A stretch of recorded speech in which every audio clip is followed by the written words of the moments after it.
صدقيني الا قلت لك بجوج حبات ديال الباربه او الشمندر ممكن تحضري احسن مورد الخدود والشفاه. ممكن تبداي به مشروعك الخاص او ممكن ايضا تصاوبيه للاستعمال الشخصي. اللون ديالو كيحمق والقوام ديالو سهل الاستعمال واقتصادي. تبعي معايا الفيديو حتى الاخير باش تكتشفي طريقه التحضير.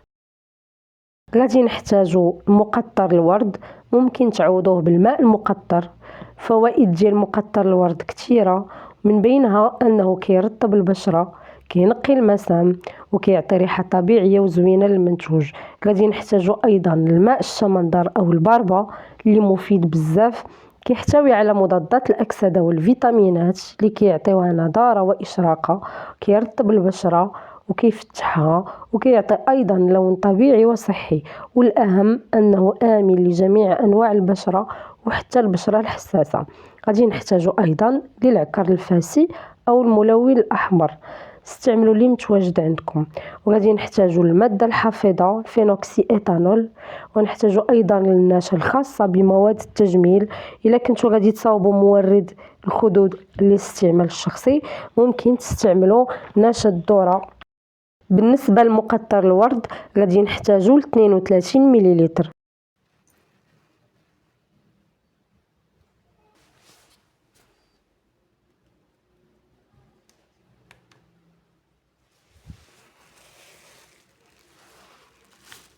غادي نعبروا النشا من 3 حتى ل 6 غرام على حسب القوام اللي بغيتو، واش خفيف شويه ولا ثقيل.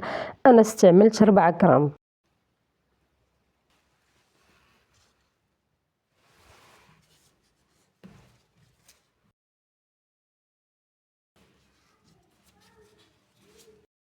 بالنسبه للعكر الفاسي او الملون غادي نحتاجو تقريبا 0.5 غرام. الميزان واخا دقيق ما كيعبرش هاد النسبه.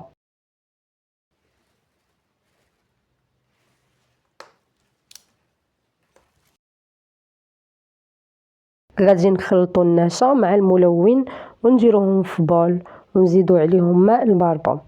بالنسبه لطريقه استخراج ماء الباربه غادي تشدوا 2 حبات من البيتخاف، تحكوهم في الحكاكه الرقيقه وتصفيوهم وتعبروا منه 60 غرام. ممكن تضيفوا زيت عطري، انا اكتفيت غير بريحه مقطر الورد. غادي نديروا البول في حمام مريم حتى يعقد لينا الخليط ونخليوه حتى يبرد شويه، عاد نقدروا نزيدوا الماده الحافظه. بالنسبه للبنات اللي غادي يستعملوه كاستعمال شخصي وما كانش متوفر عندهم الماده الحافظه غادي تحتفظوا بالمورد في الثلاجه. بالنسبه للفينوكسي ايثانول غادي تضيفوا 1 غرام.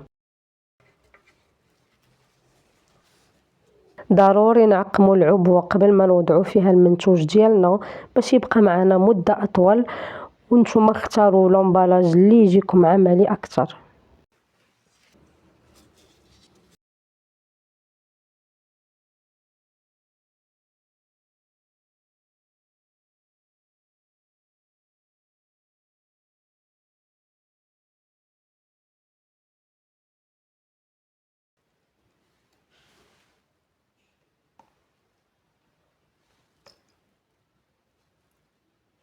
هذه هي النتيجة النهائية ديال مورد الخدود والشفاه.